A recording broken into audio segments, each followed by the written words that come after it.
Hello, you're listening to The Future Is A Mixtape. I'm Jesse. And I'm Matt. In this episode, Matt and I lose our podcast virginity. Jesse takes a shit on the chest of Lady Liberty. And Matt puts occasional masturbation atop Maslow's hierarchy of needs. But also, we just talk about religion. Enjoy the conversation.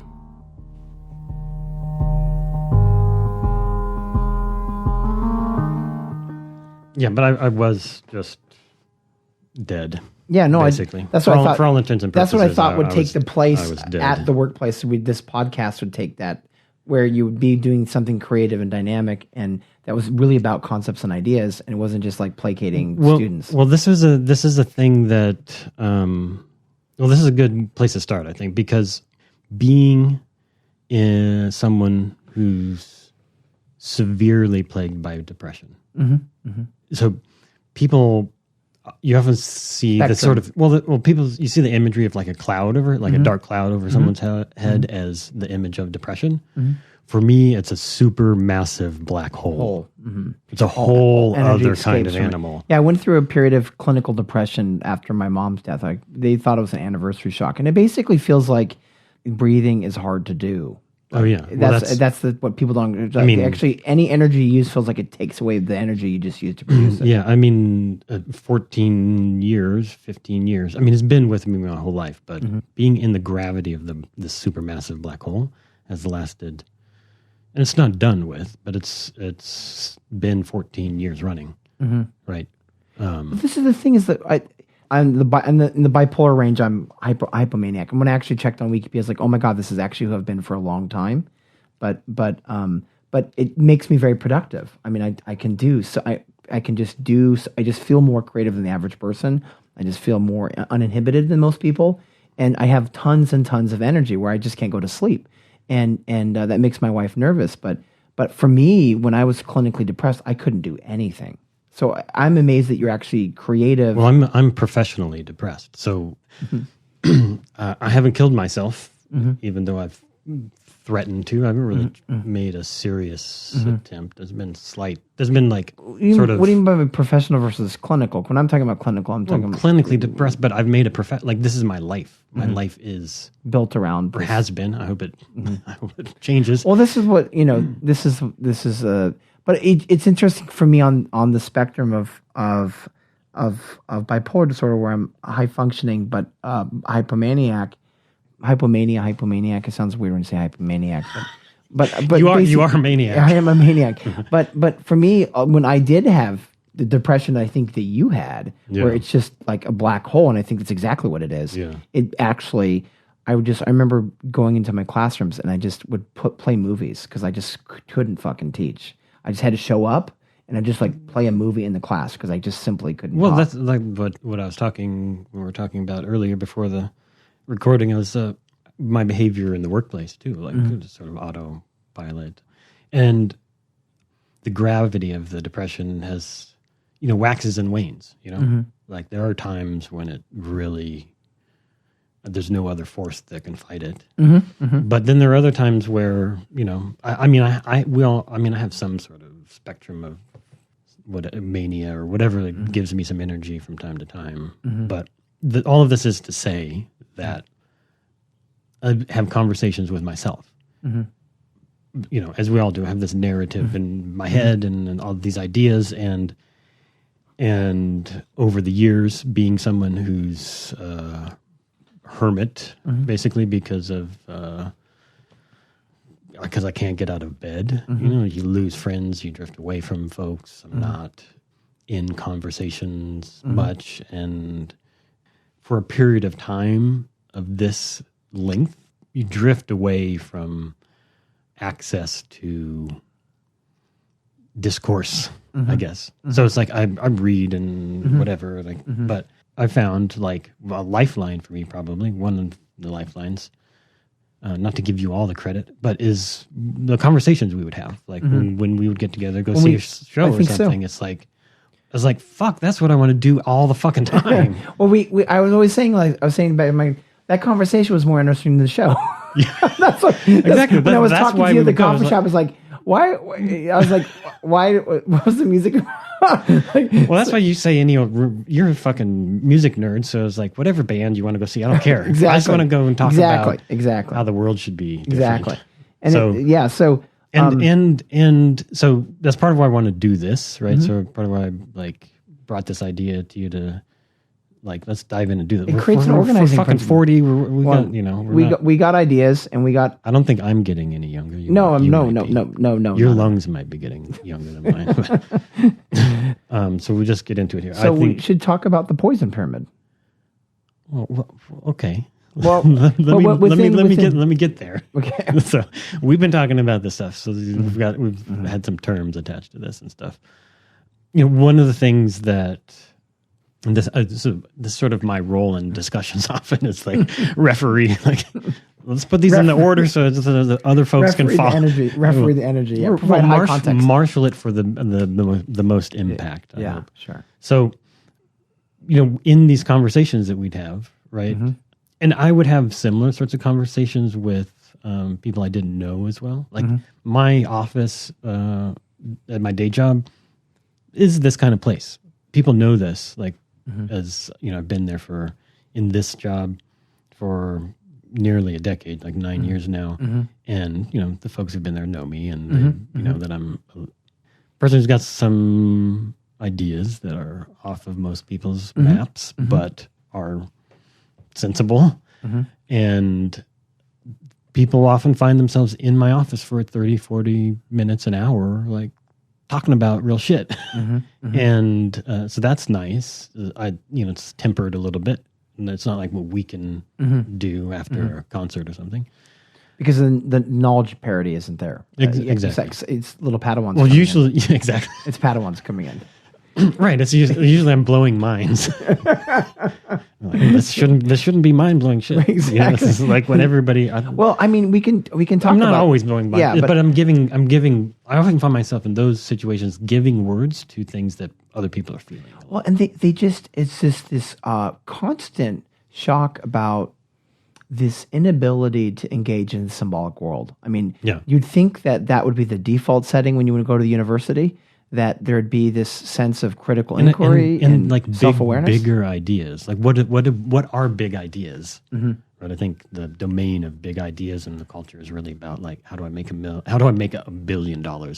Yeah, no, I mean, what's really cool? $1 billion. Yeah, it's insert clip from social network.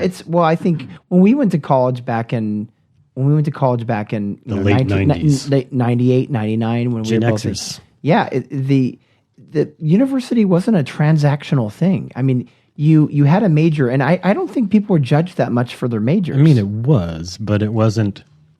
I mean, where the particular university we went to wasn't so focused on that as the universities we both work at now. By the way, we both work at UC system. There you go. The UC system. University of California. University of California. Which, by the way, is the largest employer in California. Two of them right here. Well, at least it could be New Mexico. It's Walmart. Listeners that work at the University of California know that you have allies. Oh yeah. Fuck. But I mean, I think we'll get to that. I think the thing that when we went to Western Washington University in Bellingham, Washington, the kinds of kids that would go there, practically Canada. Yeah, practically Canada. The kinds of kids that were going there, they were not going there for a traditional educational route map. I mean, most of the students were doing business and psychology. And if you look at the studies in the 90s, I think the biggest major was psychology, and English was like maybe third or fourth. And now it's transitioned into much more transactional degrees because of the student debt levels. So with the students now, they essentially feel like whatever they do, they've got to pay it back. And I don't think that was our philosophy. I mean, even if not at all. No. I mean, tuition was $2,100 a year at Western. It was manageable. I mean, I had no support to go to college. Yeah, no, I was, as they say now, quote unquote, first gen student. But my parents had really very little clue of what college was. It was not part of their lives at all. And nothing against them at that time, but there was nothing to do. It was all there new was territory. no culture for it. There's no culture for it, Yeah. and There's they no didn't have money, so they didn't know people that they were in didn't the pay my system. tuition. I didn't fucking live in a dorm and have my parents drop me off at school. Like, I was an adult, and I wanted to make art. Like, that's why I went to college. And that was other shit. But anyways, what I was trying to lay out is that these opportunities with you from time to time, that we've developed a sort of pattern of meeting up and spending a little time together and getting into what I feel very fun conversations, like valuable, just the camaraderie, but also like to be able to not have restrictions on what we talk about. Like, I think so. we have a very, we've known each other for what, 20 years almost? Let me see. So I think 98. I want to say 97. I started in 96. Well, you did we spent a year where we lived in the same sort of fourplex building. Yeah. You were downstairs. Yes. Had a roommate downstairs. So and Chris and I was downstairs. But yeah, so I think, well, the interesting, when I was a transfer student, so I think you came to Western not as a transfer student. No, I went straight in. Straight in. So I had a year after high school, and I kind of took a community college painting course, I think, but I was like, fuck that. This is stupid. Well, I don't think I completed it. But I was a freshman. The transfer situation for me was simply that it was close to that. It was close to my house, the responsibilities of my family. I still had a younger sister, who's 4 years younger than me, and so transferring was a surprise to me because I didn't even think I was going to go to college. I mean, I was too frightened of taking the SATs. I was a fairly mediocre student. I loved literature. I loved reading. I loved books. Yeah. And I think the gateway drug for me was comic books. But I had no intentions of going to college. I didn't even know what it really offered. And it was just a lark that a friend said, "Hey, would you want to apply to Columbia Basin College and basically go in winter quarter of 1996?" I enrolled and just. I didn't know what else to do. I was working at a burger place called JC Zips, and I applied, and I loved it. And it didn't have any of the gossip or the massive hierarchies of the public school system, the chattering class, the cheerleaders. That stuff was out of the picture. Would you have used that language back then, 96, the massive hierarchies? No, I don't think so. Well, I think you gather a sense of it. You gather a sense of it retrospectively. You got the language. Yeah, retrospectively. You had a sense of the experience as you were in it, but not the language or the framework around it. Yeah. So I think that the main thing is like when I went to Columbia Basin College, it was, community colleges are often said, and even when I went, they're basically a high school with an ashtray. But I found them to actually be, you've never heard this phrase, high schools with ashtrays. This is actually a phrase that's used. Oh, shit. High schools with ashtrays. Because they're essentially parking lots with buildings. They're parking lots with buildings. And it's really about taking your classes and then going home and then working and then shifting between this kind of triangle that you have to deal with, which is your work, the family, friendships, the work, and the school. Yeah. And once again, the financial pressures weren't like they were now. Now, and so, for instance, the pressures were like more on just the education and the family. It wasn't so much about the work because working wasn't as significant. I mean, now students it wasn't such a necessary. It's so necessary because so much of your tuition goes to the costs aren't so bloated. No, now been filling up like a balloon. Well, financial aid used to be just cost of living. So you used to take financial aid to not pay for the tuition, but just cost of living, so you didn't have to work that much. And that's why I think the fundamental student debt from undergrad was not because the tuition was so high as it was more than I had money. But I worked during undergrad, but obviously wasn't enough to pay for everything, rent and tuition and everything. Yeah, and so I think that transitions were different. So for me, what I loved is at the community college, it was really about the classes, and anyone that was there for the material, and so. At high school, it was a social scene network, and it was clubs and there's cliques and rankings and re-rankings and lots of kind of just unfair, cruel systems of of discouragement. And at the community college, it was much more about, the ages were different. The people that were going there were different, and they're very diverse classrooms. And the teachers were there to teach. They just simply seemed much more committed to the project of teaching. And they had more time to focus on the lectures than they would if they were teaching 5 or 6 hours a day of just lecturing or teaching. So there was actually a lot more thought that went into the classrooms. So I was surprised by the depth in the college classroom environment of the lectures, the discussions, the group works, and it just felt much sharper when I'd come into a community college class in high school, because the high school teachers, you have to think about this, the high school teachers, they will teach the same 1 hour class 5 times in a row.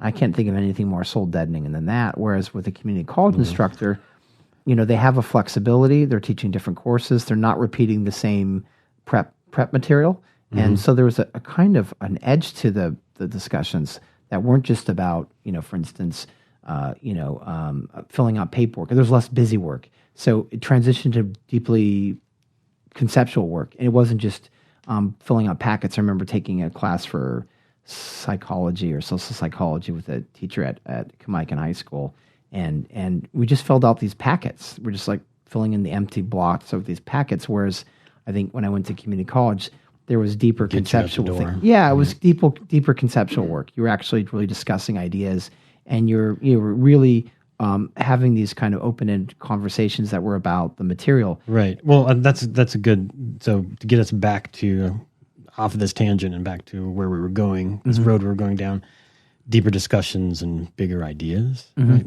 It's something I totally valued about the experience in college, and the opportunities for that, as limited or as ignorant or naive as they may have been amongst our peers in both undergrad and graduate schools. But it's still, I think, something so that I feel so necessary for my diet as an adult. And what I feel is that this is largely caged off, right? It's the successful, quote unquote, successful, privileged, known folks with established careers and followings who have permission to have these types of discussions.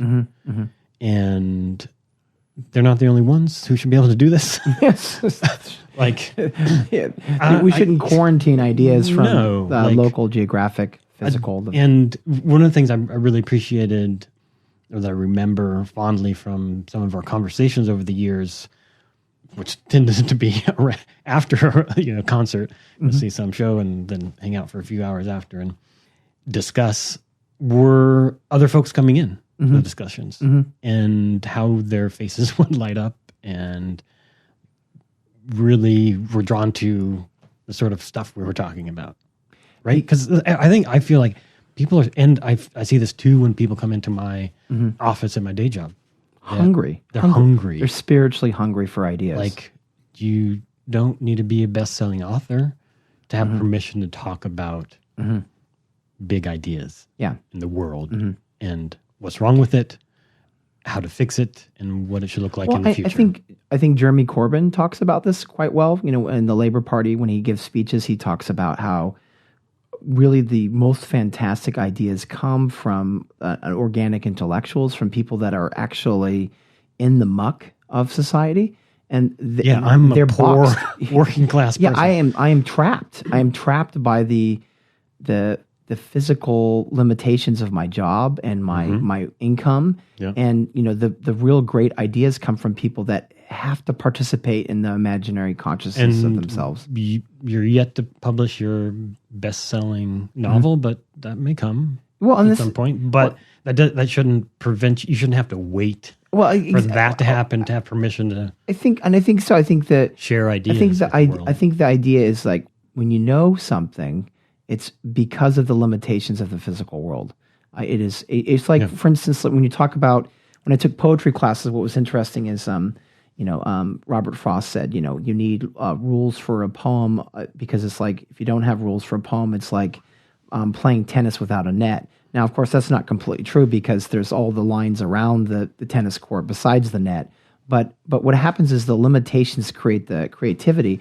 And when you're wealthy and trapped by wealth, you don't really have to actually create that much or need to create that much because everything's given to you. Whereas I think people that are very limited in terms of economic means or time, they have that space where they have to be creative to just survive. Well, and I think you're foreshadowing a little bit what one of the topics I want to discuss in this podcast. Probably not, I don't think we'll get to it in this episode, but I think this will be, we have a long list of things we want to discuss on this podcast. They're big conversations, I think. They're things that may take a long time for us to get through because we want to. We'll think of them as song cycles. Yeah. We want to exactly. So, the themes, and there'll be running themes. There's some things that I hope we're able to dive into a bit. And I think that we don't have to feel like they're resolved. That we can come back to them. We can expand on them. No, this should be an organic, evolving thing. So that discussion about the privilege of the well-known and those with following is sort of foreshadowing sort of where I thought we'd start with the conversation. I actually have this on the table here, a notebook with some notes. This was probably 2 years ago now that this ink hit this paper. But it's basically... Wait a second, this has a beach on it. Oh, yeah. Oh my God. That's definitely 2 years ago. Well, that was whatever. Never mind the beach. Well, this is symptomatic right now of your psychology. Where's the people on the beach? Oh, there's a couple of people there. They're small. They're unrecognizable. But these 2 pages, it's, what does it say? Bad ideas to be eliminated. Good ideas on the other page. That was the idea. That's basically what we want to talk about, right? Well, this podcast is called The Future Is A Mixtape, which is really about the notion that if we are thinking about the future, it has to be about, well, not that all new ideas are good, but not that all bad ideas are old, and that or all old ideas are bad. Exactly, whichever that we have to take the parts of things that do work and acknowledge why they work, and then the parts that don't work acknowledge why they don't work. And so I think some ideas deserve to go extinct. Yeah. And there's some ideas that I think we should spend a lot more time discussing because they're about a better future. We need to put them on a pedestal. Yeah, absolutely. I think that's where we want to, it's really what we want to do with the podcast is talk about ideas, good ideas for a better and improved future. Things that may or may not be on the fringe of discourse currently as we see it. Things that some components of which may be maybe experiencing a rising tide currently, but some things that still aren't. But also to not be afraid of being visionary about the future, being, dare we say, utopic about the future. I mean, the top of the stack of books is Utopia or Oblivion from Buckminster Fuller. This is still the kind of conversation it's part of this debate about whether you should use the term utopia. I mean, the podcast itself is called The Future Is A Mixtape precisely because of the heavy baggage on the term utopia. And the term utopia comes from Sir Thomas More's book, he published, I want to say 1516, but basically is the idea of a place, literally translated in Latin means no place. But the U sound is basically a pun on good, like euphony, euphonics. Yep. And so it itself is a very ambivalent term because it's a negation of a good place. It's no place, but also it sounds like possibly a good place if you pronounce it right. And so I think Sir Thomas More, when you read the Utopia book, the original book that starts not only some people's according to science fiction, but also the genre of utopian fiction, it's ambivalent. It has clearly aspects in the novel that feels utopian and some that just look absolutely miserable and seems backwards. And so some people can't tell if that was a satire or if there's a meaningful belief of a better society and what parts of Thomas More, of the things that he was describing actually believes in, especially in terms of his relationship with Catholicism. So when we use the term utopian, I think one way we can talk about it is that Adam Palmer says, utopia has heavy baggage. But if we say utopian as an adjective, then we can say, hey, that's actually a term we can use. Right. And so that's why we put the word future in this, is because We think that utopias evolve. You mean as opposed to calling it, like using the word utopia? Yeah, I mean, I did a review for LA Review of Books called Saving Spaceship Earth, which is, the idea that this anthology that came out from the Arizona State University Press was called Hieroglyph, Stories and Visions for a Better Future. We'll leave notes to all of these things on the website. In the show notes, yeah. Yeah, and so my review of it is precisely the fact that themselves, when they were coming up with the title, they're afraid to use the term utopia, and I understand that, but once again, so I think there's a lot there even. Even to talk about the baggage of it, yeah, about the words that we use about our vision of the future. But I think that's one of the things that that's clearly one of the things that we come together around these conversations about is talking about positive ideas for the future, and dare we say utopian ideas for the future. And as much as we may be getting towards, being middle-aged misanthropes, or maybe I'm speaking for myself. The misanthrope part's probably right. I think we share a very optimistic sense of hope for the future. Absolutely. And are able to imagine the world differently. Yeah, I mean, for me, there is increasingly this frustration of the internal world when I walk around the streets like LA, or when I walk in Riverside, or when I walk in just being a Southern California person and visualizing what my city could look like. And then feeling like this is so unnecessary and savage. Yeah. And it really feels like if you're someone that's obsessed with ideas and hopes for a better future, a real frustration about like, this is mindless. This is unnecessary suffering. And where's the space for me to work on these ideas? Where's the capital? Where's the community? Not only that, but where's the space for me to I have these ideas of a better future, that this could be better. Where's my space to build that? Build that. Yeah. And to give my energy towards that. Yeah. In whatever way. And hopefully this podcast will be one small way that we try to do that. Absolutely. I mean, if we're talking about anything, it's the idea that this podcast should be a place, seedbed for ideas to take root, and not just be here in this podcast with you downloading or streaming this, but also that you just go out and actively be that change, that you physically embody the change. Yeah, and hopefully, if anybody does listen to this, that it becomes a conversation. Yeah. Right? That it sounds cliche. I kind of feel weird. Discourse and conversation. I feel a little, we are at the UC system right now. Discourse and conversation. But I mean... I feel a little queasy in my stomach saying that phrase. No, but that... Right. That this is a dialogue, and it's not just you and I, that will bring other folks into the podcast to join us in these recordings, and that we can be part of a community having these discussions. You hear the fire? Yeah, it's obviously symbol there. So we're starting a fire. We're trying to be professionals about this whole thing, but we're starting a fire. I'm doing my best to in my studio create an environment, but I can't do much about the age of this building. I will call the studio organized hoarding, is what I'll call it. I've been called a hoarder before. It's fantastic though. It's very thoughtful. I'm an artist, and these are all my tools. Well, exactly. I may not have used these tools in a few years. This is the constraint of living in Los Angeles, right? I mean, but hey, this isn't. This isn't New York. So. Exactly. I could not live. I could not live in New York with all this stuff. Oh no. No, I don't have nowhere to sleep. I'd have to sleep on top of that. But I think the idea is that we're two people. We're regular dudes. Regular, cis white guys, just fucking white guys. Yeah, exactly. Just another podcast with white guys. Oh, shit. Exactly. Like that isn't overdetermined, right? Everybody's gonna stop right there, unsubscribe. Fucking white guys. Okay, so the idea is that we'll talk about that. I think it's. I mean, this is a thing. We don't want to acknowledge it. Whatever.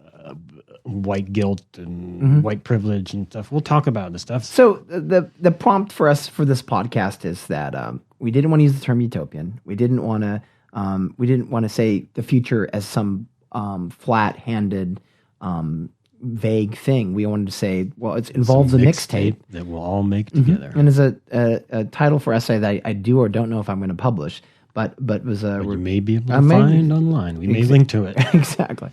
And the idea that a good future continues to evolve from past practices and also inputs new ones. So if we think about, let's say, the Catalonian Revolution in 1936 in Barcelona, there's things that we can still borrow from that.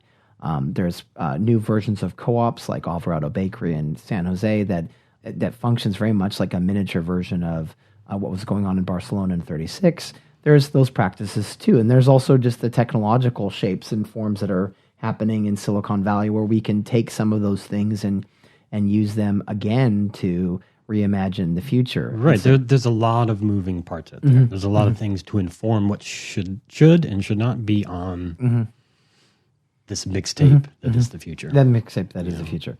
And so part of our podcast will not only be about solutions, but the emphasis is on solutions and an outward vision of a better future, but also just ideas that are bad. And I think we've got to try to start there. And there's a thing you say you use with the students. It's like 3 stages of sort of problem solving that I think is probably what we So we sort of when you're looking through and exploring an idea, you first have to look at, of course, the problem. What is a current problem that besets society, your community, your city, your university? What are the linked causes to that? Once again, I teach at the University. My problem is no one's done the dishes yet. Exactly. I live alone, so it's okay. We're in a different room, so I don't have to smell them. So that's perfectly fine. But the linked causes, and not just the causes, but understanding whether they're timed, sequenced, whether one's bigger than the other, whether they happen geographically. Exactly. Yeah. And then the potential solutions of long, short-term, mid-term, the solutions that we can build from an awareness of both the problems and the causes. So, I teach an essay called Speculating About Causes. And, what often happens, I think, among activists, as well as people that are thinkers, is that they just don't do the speculating about causes, and that's, an activist term, sometimes you call that power analysis. Problems can be very apparent.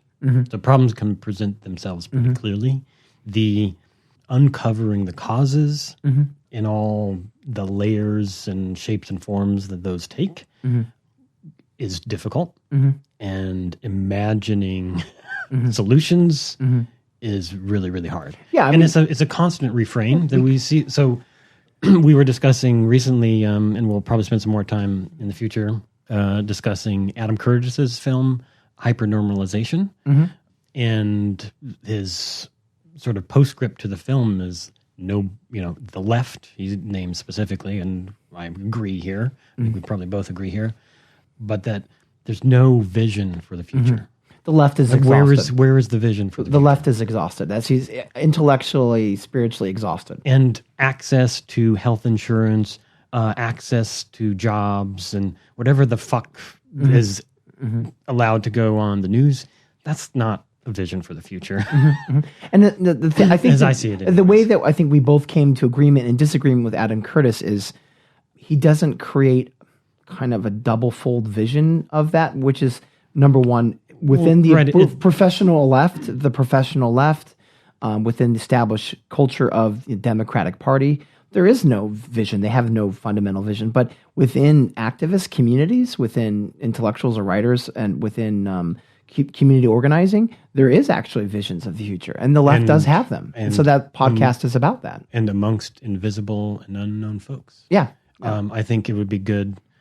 We hadn't talked about this yet, but I hope at some point we can discuss that essay that I shared from my great grandfather. Remember a while back? Yeah. That was like it was a working person's, like this lone working man's vision of his job? Utopia. What kind of work did he was do? A homesteader in Alaska, and this was written in the 70s. But it's a working person's manifesto, if you will. And he was not necessarily a lefty, or he wasn't a hippie or anything, but it's a very forward-looking thing, and it's part of why I feel there's evidence beyond my own experiences and knowledge through reading and through whatever text, but that there are folks that aren't part of the privileged classes or whatever with college degrees, the academic elite or whatever, that are the voices that we hear. that there are visions that exist down here on the ground where we are. So we want to get to those. But first, we got to talk about the problems. Yes. And so I think we'll just probably introduce this and spend some time in future episodes diving into this and throughout getting into the nitty gritty and talking about not only the problems and causes, but what we think are solutions. I shared this idea with you that was about the superstructures, like root causes, foundational things that are ideas that should not be part of the future. The parts that go extinct that get edited out of the things that are building walls towards a better future. I think of three main things. I have this idea as three things, and a triangle, if you will. So that's why you mentioned earlier this poison pyramid. Calling it poison pyramid or whatever. So maybe we'll crowdsource this for a title. Crowdsource it for a title, but sort of represented by this triangle, this warning sign. For me, there, as I conceive it, it's made up of religion, capitalism, and celebrity. Now, okay, so those are the things. Ouch! That is actually you say you fucking hate America right now. That's exactly what you just said. Celebrity, capitalism, and religion. You just took a shit on the chest of Lady Liberty. Fuck. I'm sorry. That's okay. We're gonna cuss on this podcast. So this is NC-17. That little red E for explicit means we're gonna say fuck. Unfiltered. Exactly. That's also what happens here on the ground is we use language like adults and we don't pretend like there's some arbitrary... Because all fundamentally dirty words are about our anxieties about genitals and pooping. Yeah, I mean, is really fundamentally... I mean... All right, that's a tangent. We'll get to that. It's a non-poison pyramid. That's what I want to say. We'll get to that later. So these things that have to get out are capitalism, religion, and celebrities. And I think I told you I have a little bit of a different interpretation on those. I generally do agree. Also, I think, hey, we mentioned you use this term cisgendered and then like the white males. Okay. Yeah. So what the fuck, white guys? Where's race and violence and a million other things in here? Well, I think we want to get to that. I think for me, these things actually are the seeds of a lot of those. Maybe a controversial notion, but I want to dive into that. We'll see. I think they're and I want to have. I hope the dialogue also allows us to evolve our ideas. Yeah. Well, I think that you're right. When we're talking about causes that lead to other causes, absolutely, racism, misogyny, those things are huge in our culture. But you can think about this pyramid, this poison pyramid, these three things as aspects of hierarchy, that promulgate, that push, that recreate systems of hierarchy. And for me, I mean, I do tend to lean as a kind of class reductionist in terms of thinking that capitalism creates massive kinds of hierarchy. They enable and exaggerate them. So should be no surprise with the rise of Donald Trump that it's what it is. Yeah, exactly. It's a hierarchy generating machine. I mean, it's a massive one. And so, but see, this is I feel, as far as I know, and we'll talk about our religious backgrounds at some point too. Mormon and Jehovah's Witness. It's like a sneak peek. Don't take my blood and eat banana bread. So some of us were making Jell-O and baking banana bread until Satan came, and others we're not crazy, but maybe we are. Exactly. Listen to two crazy white guys. Yeah, don't. I want to spend time on that, and we'll sort of share our respective stories. And we actually haven't done that a whole lot, so I'm interested to learn more about your because we usually talk about ideas all the time. We actually don't talk about our biographies. I think. Yeah, I think we actually don't know much about our childhoods, do we? I've known you for too long. Yeah, but just some. But I think fundamentally, yeah. So religion, celebrities, and capitalism, and I think we'll continue to have a discussion about. Well, let's just do it. You would offer some different things. Okay, so So I want to get back to religion. So, for instance, I think we can make about a coherent split between mysticism, spirituality, the sublime, versus state-based hierarchical religions, right? Yeah. That are full of edicts, that have cultures of shame, that create high and low ideas of placement and power. This idea of these three things being, because if you said to everybody, what are the three things that shouldn't be on part of the future that are preventing us, you might disagree with this, right? I think some degree. My biggest disagreement actually is probably the notion of celebrity, which I would actually put in the pyramid under religion, because I think that fulfills for some people a religious or you might not, iconography, or you might not have a pyramid. You might have some other shape. What we could put in that pyramid is what you could call virtual worlds or entertainment, and I think there's a distinction between entertainment and art. You can have art that is entertaining, but you can also have entertainment that has no artistic value and that ultimately distracts people from their ability to transform the physical environment they live in. So this is probably my biggest problem with Jesse's poison pyramid is it's my pyramid, but it's your name exactly. So what the fuck? Because I'm a poet. You got to have some alliteration. Okay. You just say the pyramid. I just say triangle. The pyramid sounds like I'm going to put on Nike shoes and cut off my genitals and wait for Heaven's Gate to come and help me. So I want to exactly. If you're on these three drugs, that's what you may do. Dodo. It all started from Art Bell.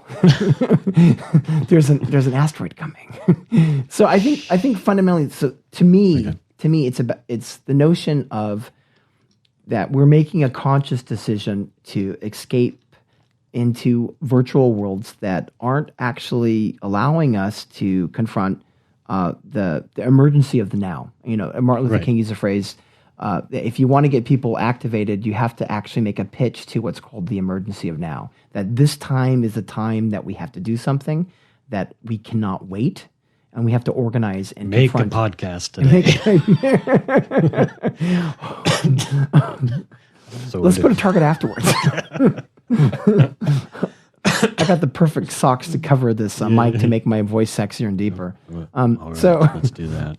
So anyway, I liked how you framed at the beginning there about all of these being about systems of hierarchy. Yeah. And whatever the thing that you would put in this bucket, in whatever shape you would describe this bucket of things that don't go on this mixtape that is the future, these bad ideas that we need to move beyond as humanity, they probably have a lot to do with systems of hierarchy, right?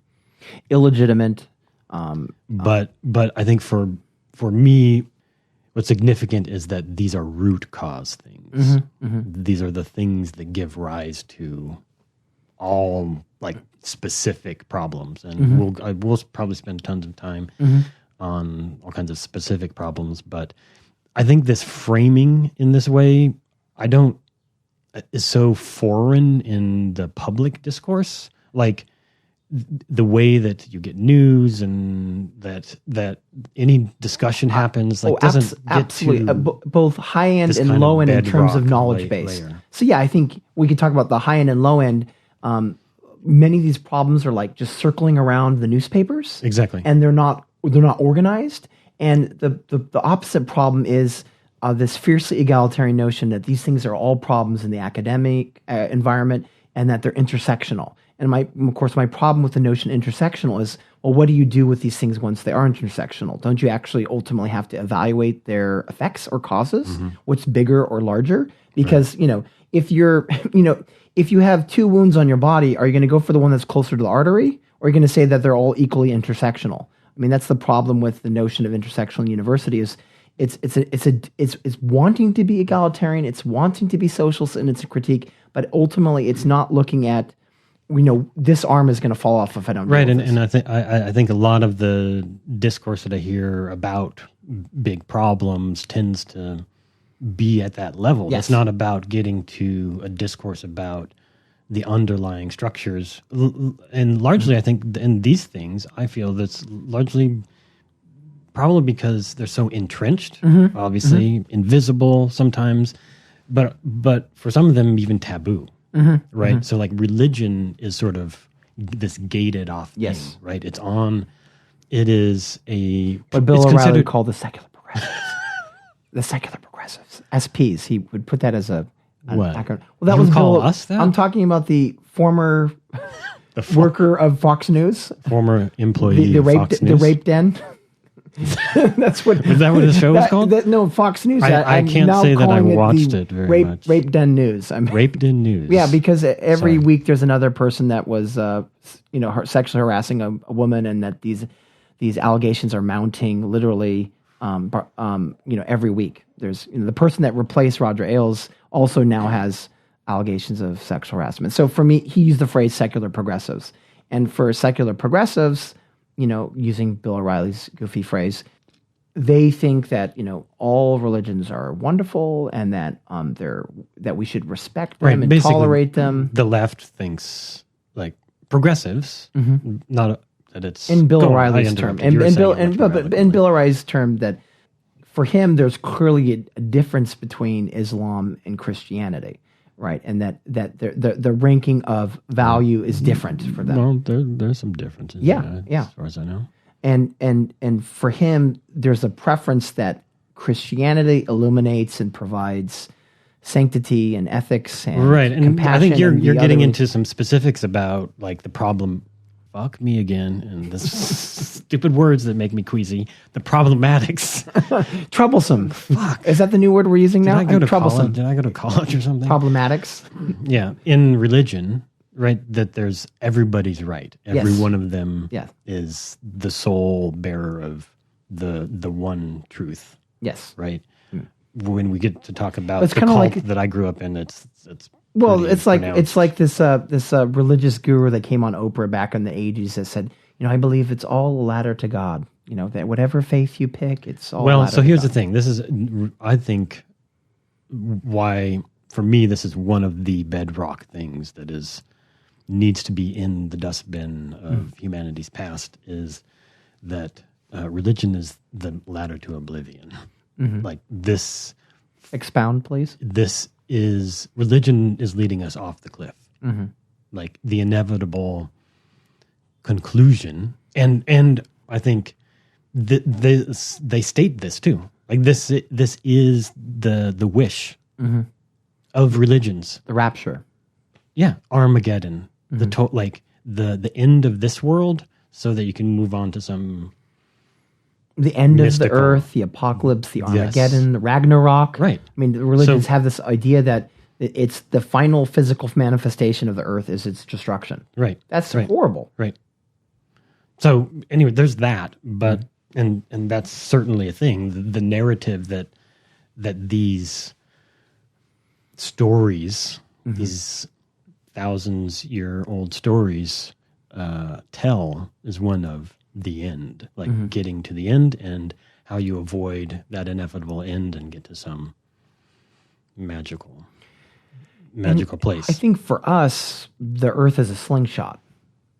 You're going to use the sling again. Are you going to be on Elon Musk's rocket to Mars? No. I think that's a misuse of resources. Elon number Musk, one. can I get on the? Can I get? We can talk about that, but I mean, Please, we're gonna start a as a petition. different type of religion, the Start a religion petition, get Matt. the religion of going to Mars. That's Well, he's going to get. that's This the is going new to be a religion million for people. Silicon Valley. Well, he says there's going to be a million people. So please.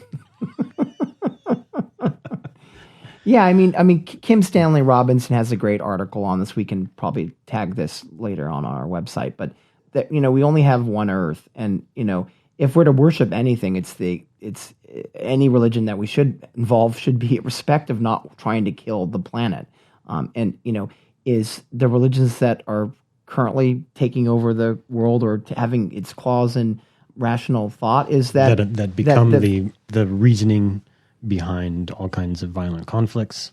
If your narrative of your text is about the end of the earth, that's pretty tragic. That puts us in a box. But the thing is that it has a narrative that explains everything. Well, there's something outside of that. Yeah. It may not. Ultimately, what they all promise is a utopic future, right? Whether it's the up in the clouds and some. Well, and this is the white most, kingdom, or it's here on Earth, as the cult that I grew up in thought of a never-ending paradise on Earth. It is a way. The promise is to some better thing. Like, realizing like this shit is fucked up here, and it's a promise to get to some better place. Yeah. I mean, the thing with religion itself is there's two components you see in most religions, which is the idea that there's a spirit, that there's some other essence of the human body, and that there's a place we're going to go that will be a higher level. And you can see this in a lot of world religions. I think for me, well, we've created something to do that called elevators. Well, I've never been touched by a spirit unless I'm watching Ghostbusters in an elevator. But I think the main thing is like, if you actually look at it fundamentally, dude, you know we can fly now. Fucking airplanes. You can fucking sit and fucking get on a Zeppelin this week. See how the fires start. Dude, I mean, that's pretty. You know the Louis C.K. thing about riding in this bit about riding in an airplane. It's just like how people complain about flying. Stand-up comedians do so many jokes about how we take for granted the cell phones or flying on planes. You're in the fucking air in a metal tube. That's fucking awesome. No, you're in a metal tube. Jesus I mean, and there's some parts of society that we were already pretty utopian. You're not going the speed of sound though anymore. So rip the Concorde. So I think fundamentally that when you look at the writings of Karl Marx, when you look at Marxist and socialist traditions, I'm coming back to religion. Look, we're going to get a sticker. In the rape den, they're going to get those fucking Marxists. Our website's going to be full of tankies now for the next month. But I mean, the main thing is that if you look at Marx, I mean, what you can love about Marx is... Can I look at Freud? Get your junk out of your mouth already. No, I mean, if you look at Marx, Marx had a materialist perspective that is so important, which is, Christianity preaches heaven, and Marx preaches heaven. That was communism. And so the interesting parallel between Christianity and Marxism is a belief of heaven, one on the earth, materialist construction of a utopia. That is the heaven here that we can build on earth. And a Christian absolvement of the physical world, which is that we'll never be able to have utopia here, so let's just give up and have it when we die. Yeah. Abdication of responsibility. Abdication of the physical world. Yep. And so this is the biggest problem with religion is it assumes that we can't create or shouldn't even bother creating heaven on earth. But if you're a Marxist, let's do it. Let's do it. Let's work at it. So are you an atheist, Matt? No, we should probably talk about this too, since we were talking about your poison pyramid. I identify as an agnostic. So you don't like atheist. You said the word non-deist, I think, once when we were talking. No, I said I'm probably more likely to have said anti-theist. Anti-theist, okay. If I have to acknowledge the absurdity of religion at all, I think it's absurd that it's even like a thing still. Like, yeah. Well, I mean, it's just how the fuck is this a thing? So let's define what we classically think of as agnosticism and atheism, since we're two college-educated cis white guys. Fucking stop saying that.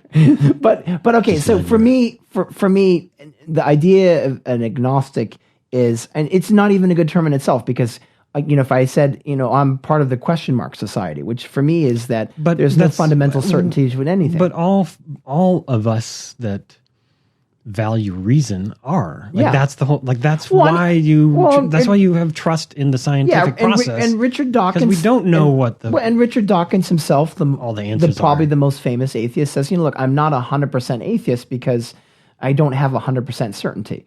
But his we can't degree of prove emphasis that God is doesn't 99%. exist. Yeah, but there's absolutely no proof that there is. So exactly. So for me, when I say agnostic, I'm saying, hey, I'm a giant question mark when it comes to questions about the universe. You look like a giant question. Yeah, my ideology is the question mark. I mean, that's the problem with agnosticism. Is you're right. Is it narrows the conversation about whether there is or isn't a God. Matthew, when we talked about, what do you stand for? What do you believe in? I don't know. The reduction and later elimination of unnecessary suffering. That's what I stand for. Yeah, get rid of bullshit. Exactly. So for me, stop doing bullshit. So for me is neurologists will say this, and scientists will say this that study the brain, is that the brain is the most sophisticated thing that we know that exists in the universe. If you actually dial it in and look at it, it's the most complex structure that we know about in the universe. Specifically yours. Well, I think that's going to be a very small sewing circle of support for that one. Okay. But I think that fundamentally, if someone can sew a sweater, it's Matt's brain. Where would I wear it? Fucking wear it on your. What do you wear? You wear it on your torso.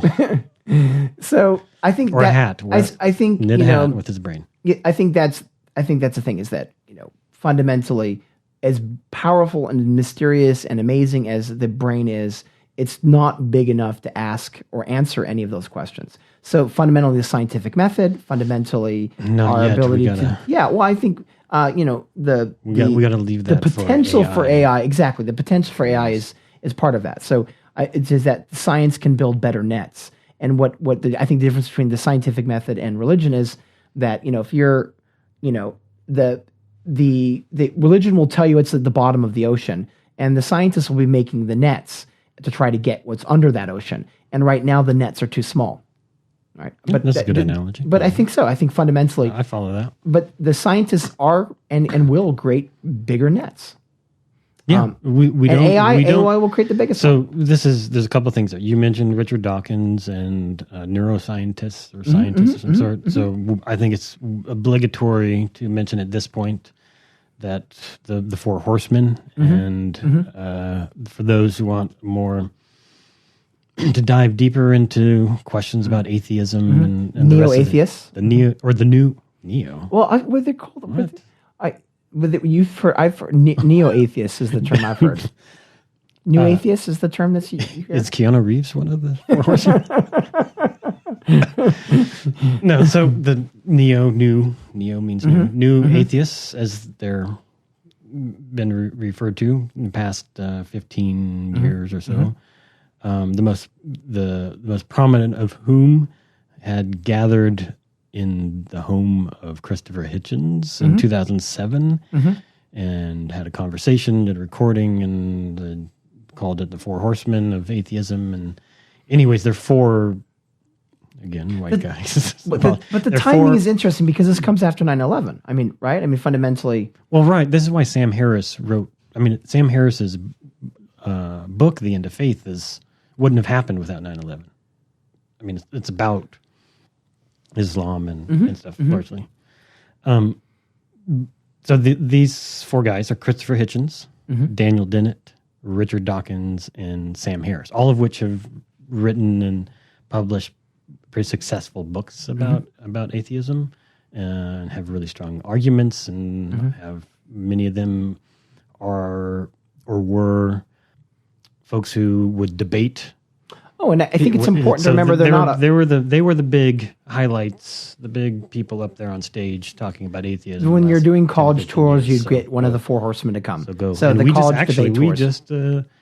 We were at that discussion. It wasn't about atheism really, but with Dawkins and Harris back in November. That was at Los Angeles, Glendale, right? Yeah, I think Richard is doing another thing at the same theater soon. Yeah, so. no. And, anyways, maybe we'll put a link in the notes too. Yeah, it was actually put up as a podcast on Sam Harris's Waking Up. Yeah, that's his podcast. But Dawkins is making another appearance in LA at the same theater. Yeah, soon. So. And I should point out that the Four Horsemen, as homogeneous as it sounds, they have very different ideological leanings in certain things, like economics, policy. And I must say, if only my voice was like Hitchens. Rest in peace. Rest in peace, Hitchens. Yep. For some things. But, thank you for all that you've written on Kissinger. I appreciate it. But anyways, there's a lot they've created a lot of discourse around that, and a necessary part of the debate. I mean, it's hard to imagine the post-millennium experience without their voices as part of the project, of which is... I think there's totally necessary. Absolutely. Like, it's such necessary such necessary fights in the battle or the war of ideas, as it were. Like this is like sort of ground zero. Well, yeah, I mean, stuff. and also the taboo of atheism or just being a non-believer. I mean, Right. You can't get away from the fact that if you're going to be discriminated for anything, worse is for being a non-believer. Well, this is what we're saying, like that it's caged off, it's protected, it's taboo to even question religion, whichever of whatever color. Can you tell me an Oscar-winning film about a person discovers being agnostic or atheist? I mean, there's not a film. There's not a film. No, there aren't stories in the culture. About. Although most of the people, I assume that many of the folks making stories in the culture are we saw non-believers. we saw this taboo with religion and that you had to embrace some form of it with Bernie Sanders and Hillary Clinton at one of the debates where there was the fuck? Oh yeah, well, come on. He had to say that I know, at some point that when you hurt, I hurt, and this is my religion. And he had to talk about his Jewish background, Jewish faith, and it was a way to protect himself from just saying, "Hey, I'm agnostic, or I'm non-believer." I mean, most people would say Bernie Sanders isn't particularly religious. Well, even though it's been all white guys and one non-white guy in that office, in that position, I bet there's some non-believers in the group. Well, Bill Maher always thinks that Obama's secretly non-believer. Has to be. Yeah, I mean, but I think even prior to, his mom was an atheist. Oh well. Yeah, I mean, she was an anthropologist. And she was college educated. She was someone who, if you look at her positions, were to the left of her own son. But I think the point is just that because it's so protected that the notion that there would be a high profile public figure in an office or in a even at the more sort of smaller circles at local sort of regional levels, there's not much of a taste for non-believers. Well, and that's the thing. If we're talking about religion as part of that pyramid, it's a pyramid that's so powerful that there can't be anything outside of it. Exactly. Yeah, you can't imagine anything but like how. This is the thing. Like, there's no. What is the vision of the world that doesn't have these things? Yeah. So. Well, I hope we get there and absolutely, and also a term that embraces. Although John Lennon's song "Imagine," it is possible to imagine it. Well, and it's one of the great ironies is that you have Christians sing that song and. In Bible study, and it literally talks about such a good song. But the irony, of course, is that there is no God in the lyrics. Is that there's no value of art. So let's make some fucking art. but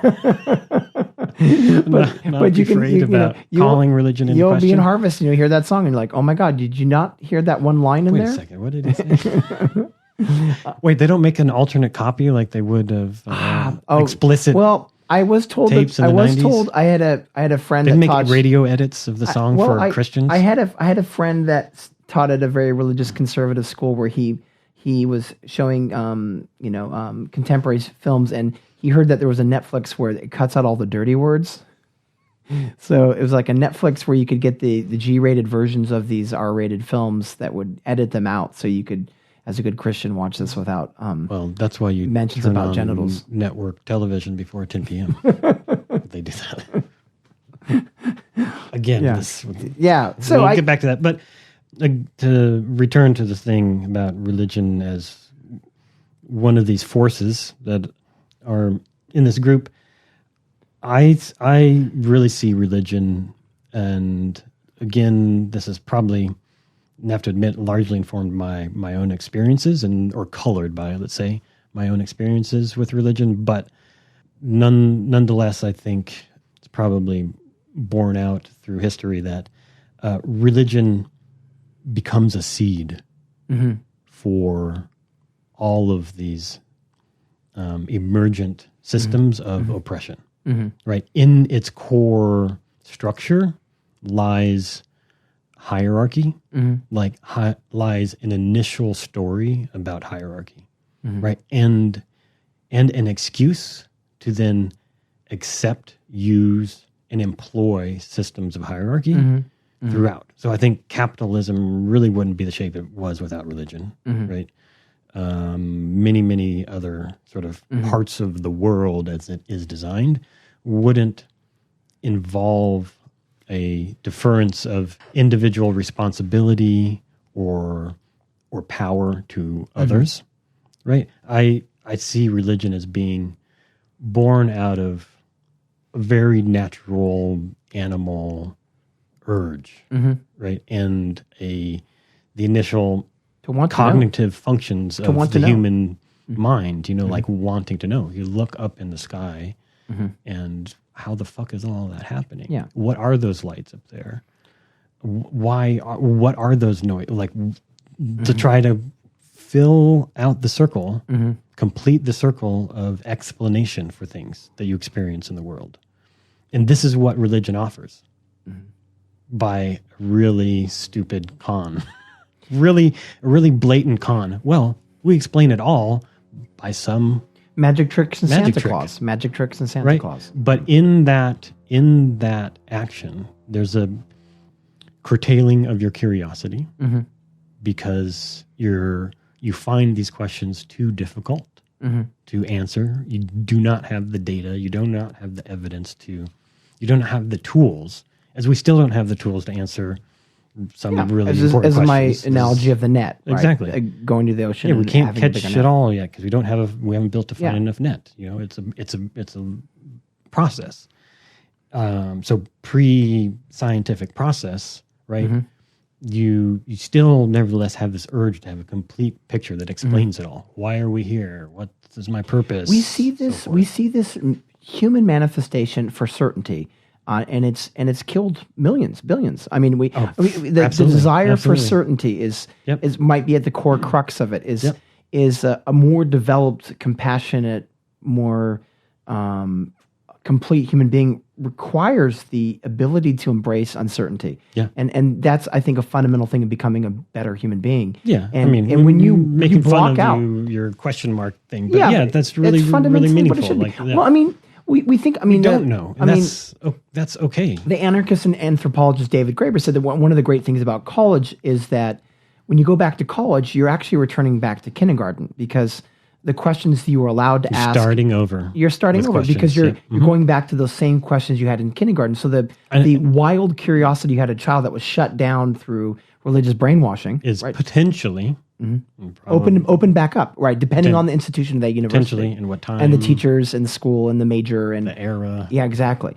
But we may have been lucky. Yeah. Well, I mean, hopefully not the luckiest. We'll build a better university, and that'll be a mixtape Yeah. episode. Is what will be a better university? What will be a utopian university? But the notion is that I have is that religion is a seed from which all sort of systems like systems of oppression, then can use as a framework to rationalize themselves throughout. That gives sort of this idea framework for deferral of power to some other source, right? Which is all like what capitalism has built into it, what governments have built in, like our governing systems have built into it. Cultures of tricksters and shamans. I mean, the idea that, in the Marxist typology of religion is the idea of the opiate of the masses, but also the fact that by having someone that had secret contacts to another world, it created the emergent hierarchy within the material circumstance of the tribe. Yeah. Because that person had special keys to the outer world that granted them tremendous power, which is why you see in tribes, nation states, cultures of power, that the access to the other world becomes a routinizing system of power where you can continue to push on the backs of others because you have a special key that only you have access to. Right. So you need to suck my cock. Or what? I mean, fundamentally, that's what it says. Yeah, fundamentally behind any religious practice is just wanting to get laid. The David Koresh thing. Let's get laid. Scriptures this say is about I need to get laid badly, and I have a justification for it. But that's exactly the point, right? That it becomes a sort of framework for rationalizing those relationships of dominance. Oh, absolutely. Right. So the desire for exclusion of others, and I don't know, it's been 20 plus years, I think, since I read on Orientalism, which I think is Edward Said's Orientalism. Yeah. I don't think he goes here at all. Does he? No, I don't. But I don't know. You probably recall. You're more the academic. Well, I mean, this is, some people say this is the basis from which sprouted the obsession with identity politics over that's why Marxism. I bring it. That's why I bring it up. Yeah, because, but I think the fundamental nature is.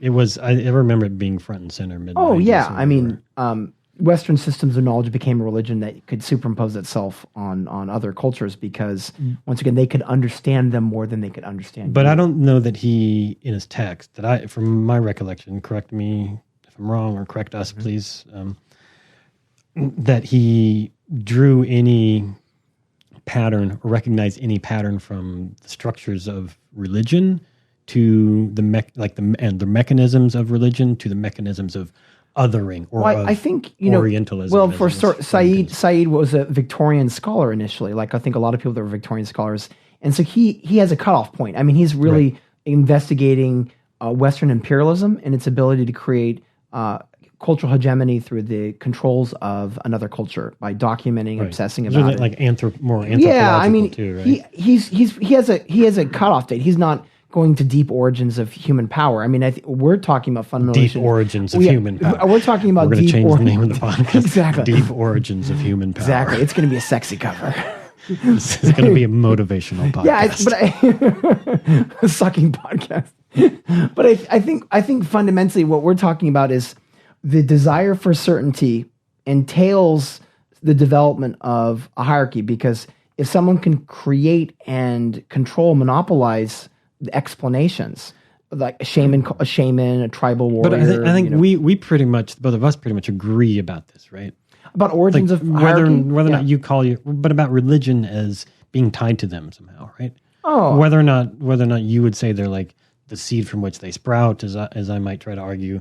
Well, I think we have a pretty, seems in the conversationally at least, like pretty clear consensus about our perspective on this. Yeah, I mean, whether or not you call yourself an agnostic. Well, but yeah, I mean, it would agnostic, of course, we can get in a whole debate about. But when we're talking about and the utility, why you use certain words, why the fuck did I ever get married? Why does oppression exist? I mean, you have to go to religion because, once again, the person that had the access to the explanation also had the control of certainty. Right. So, and I mean, today it is overtly the reason behind violence. And like, I don't think that is a controversial statement. And if it is, refer to Sam Harris's podcast and books, because he's much more eloquent on but yeah, I mean, bringing that to life. But fundamentally, if religion has not been able to mirror the ethical value of the golden rule, there's something endemically wrong with religion when you already have got a pretty good moral compass. Of course, it doesn't cover everything, but do unto others as you do unto yourself can be paraphrased as don't do what you don't want done to yourself, right? And the colloquial expression. So the fact that we have something that is pre-Buddha, pre-Jesus Christ, pre-Muhammad, and that religion has been unable to meet that basic golden rule, there's something endemically wrong with a lot of these state-based hierarchical religions. Right. Well, and I want to get into that ethics too, because I think there's a lot there too, and why is religion the only source from which the ideas of right and wrong can come. We'll get to that. But I do think that we probably have the same causal links, which is that the demand for certainty, which is one of the most powerful. I mean, it's not on Maslow's hierarchy of needs, but it's there. I mean, the desire for certainty is a powerful. What are the things on his? I can't remember that. Sleep, food. Occasional masturbation. I think isn't that at the top of the pyramid? Occasional masturbation. Exactly. Dreaming of forklifts. But I mean, a little peek behind. No, sounds like a David Cronenberg film or something. But I mean, the thing is, the desire for certainty, which is a huge driver for when you wake up and you're in a hunter-gatherer society, you can't even make a fire, and you want to know how things are caused certain things and where things come from. You're curious about why things are falling from the trees and why there's noises coming from the woods. When someone in an ethnic, cultural, linguistic group can provide that certainty, but not only provide the certainty, but monopolize that certainty, you have the beginnings of hierarchy in human culture. Right. And like unjust the forms mechanism by which it becomes rationalized. Secret key access. Action. Exactly, secret key access. Right. And then they monopolize that certainty by saying that I have the secret key access to this. You don't. Right. And if you touch my key, you're going to go to hell. Yeah. So for me, in the way that I understand and have been thinking about these ideas is that this seed bears fruit of these other things, like we've talked about that weren't in there, like racism and all forms of violence and all other sorts of institutionalized or systematized oppression of other people. Mm-hmm.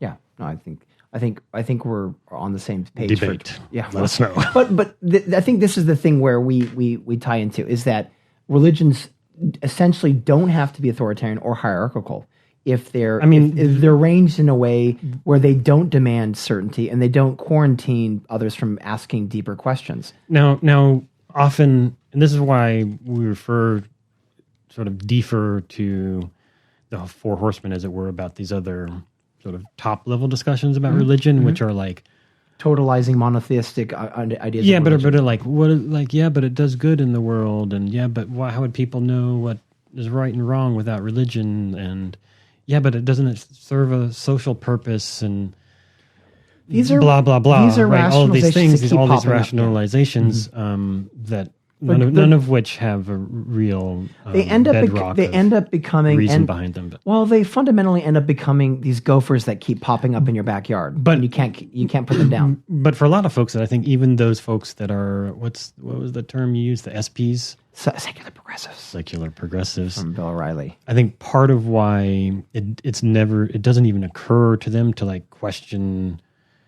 religion as a whole, like. Or religions altogether, like why is this part of this protected sort of cage of identity for us, is that they think it does good. Yeah, fundamentally. That it fundamentally serves a social purpose. Ironically, and that there's no but that there's no real alternative for those same functions. Exactly. Right? That like where else we will can't you get create those inquiries and ethics? If I don't go to church on Sunday, how am I going to have a social life? If you want to be unFacebook friended from someone, post an article that was a study that on children, and they found that the most ethical children in playgrounds. I do want to be unfriended. Yeah, are you? You're prescribing. Well, exactly. If you want to really threaten the established orders, post this long big study that came out that said fundamentally, if you actually look at children on playgrounds and school during recess, that the most ethical children at the playground were often secular, non-religious, non-believing children. And that the kids that didn't have a prescribed religion from birth or whatever, they actually behaved in less ethical ways than the non-religious child. And I think that's a fundamentally interesting thing, which is that we can actually weigh through behavioral science, through scientific method, that people are actually more ethical as children when they're non-religious. Because why is it? Because number one, they don't have a system of hierarchy to rationalize their behavior. Right. And they have to say, God said so. No, you know what they have to do? They don't have any God says so. You know what they have to do? Is they actually have to follow the golden rule. And they have to use their reasoning to solve problems. Yeah. Well, right. The solutions to problems aren't deferred to some irrational authority. And cruel behavior can't be justified. Right. Because I think fundamentally you have to follow the golden rule without even acknowledging it or being aware of it. It's not to say that it's easy to have to like think through problems that you haven't encountered before in the world, but actually let's do that. Let's follow the golden rule. And let's keep. I mean, any good socialist would say, why not follow the golden rule? I mean, the question of how far you're going to take that. I mean, for me, when we talk about religion is a place where people want to experience socialism, but it's a very narrowed conscription of that because it has hierarchies in it, and you will extend forgiveness and compassion within this circle. And so for me, greater topic on religion is the notion that it does create some prescribed levels of socialism because I'm part of this ideology. Right. In the Christian cult that I was exposed to as Jehovah's Witness growing up is specifically... Don't touch the blood. Can I eat the cracker then? Am I one of the 144,000? Does it have caffeine in it? This is from my Mormon brain going off. Not That's the effects of religion. He knocks on wood because Jesus is coming after him. No, because I got to warn you. Right? Yeah. Come with us. But what it promises is utopia. That is what it promises. Yeah. It's a world it's without calling. these things. Yeah. Like without these systems of hierarchy and without scarcity. Oh, I mean, Like the problem, I think, is that religion is where those visions exist for folks. Yeah. And this is also part of why it's such a centrally problematic thing for me in the world. It's such a source of... It's so fatalistic and dystopian. It's saying I can't do anything about this world. What it promises is a utopic vision of a future. And it also promises justice after you're dead. Yeah. Well, it says, we'll have justice, but you have to die first. Okay. No, we'll have justice. The bad people go in the bad place, called hell. Yeah. The good people go in the good place, but that will never actually happen until we die. We'll get justice, but you have to die Let's first. hurry this up then. That's all. No, but science, on the other hand, or the rational world, on the other hand, the secular world, as it were, hasn't been really good at telling stories about or creating visions of a utopic future. And I think that's really what we need to do. That's part of what we hope to sort of spend time thinking about and talking about on this podcast. I think so. I think that's fundamentally what we have to look at is if non-believers, secularists, once again, we still struggle for a term for ourselves, which is fundamentally tragic. We don't actually have a term for ourselves. I don't want a term. I think... I don't want no labels. Question mark family.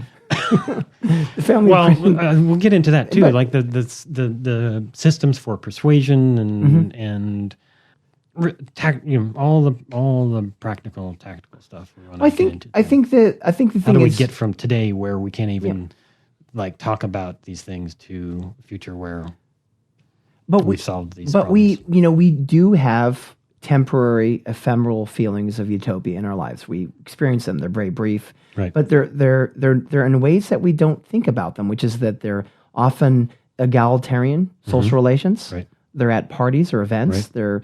They're not online. I mean, that's another interesting argument you can make is that, if I've asked students, what's maybe the top... haven't been for you, I think because the physical body is still a manifestation of utopia. We are animals. Yeah. Still. Yeah.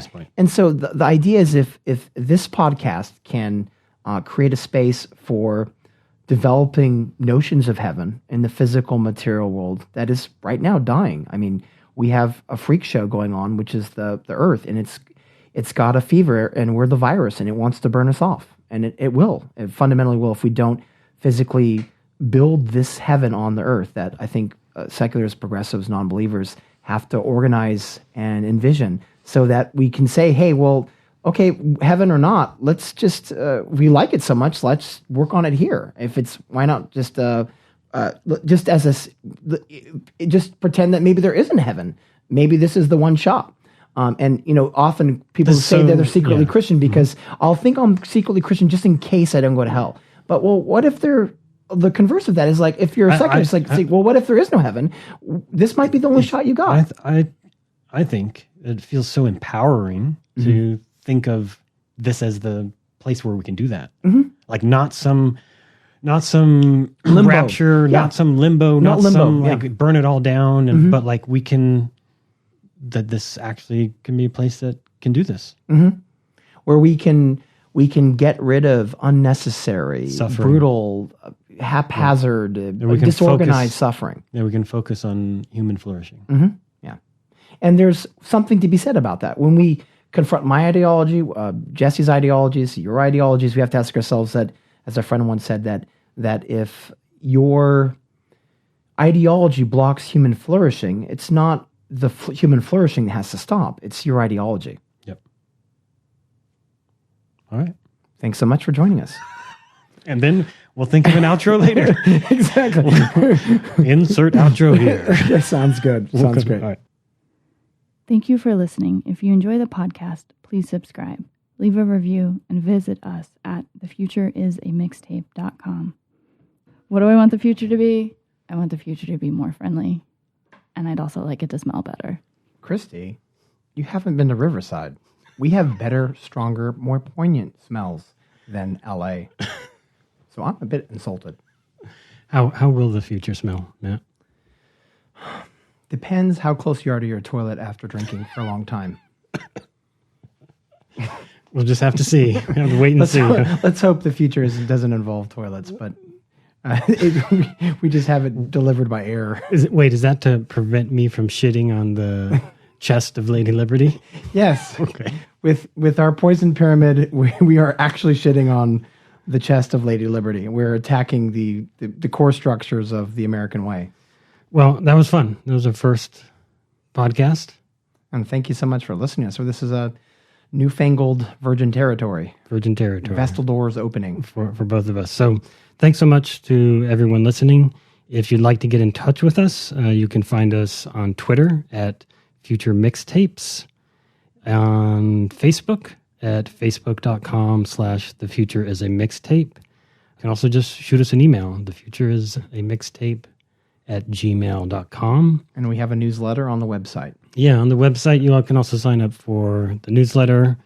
We'll try to get an email out once a week with notice about the new episodes and some random bits, and Matt will write a cute note. And it won't involve my nipples. Not even my wife wants to see my nipples. Okay. We'd also like to have an outro from you if you're so inclined. If you want to record an outro, we have a script on the website, and you can email that to us. Be great. And maybe we'll even call you up and say, what the hell were you talking about? What was that flushing noise? Was that also a toilet? Thanks so much. Catch you next week. Thanks so much.